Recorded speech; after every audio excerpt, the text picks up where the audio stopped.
The kitchen of a helpless family was burned to ashes in a fire at Masterpara, South Ghilatali. The homeowner Sarojit was affected. Fire service workers rushed the scene after being alerted, but locals had already brought the blaze under control. According to reports, this family has been suffering from financial crisis for a long time. Sarojit runs his household with the money earned from agriculture work and daily wage laborer. On Sunday, Sarojit's daughter was cooking in the kitchen. At that time, suddenly a fire broke out in the kitchen. Eventually, the efforts of the locals brought the fire under control. By then, Sarojit's kitchen and all the utensils were burned to ashes.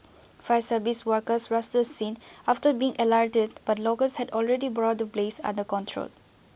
112 থেকে খবর পাইয়া এসে গ্রামের নাম হইছে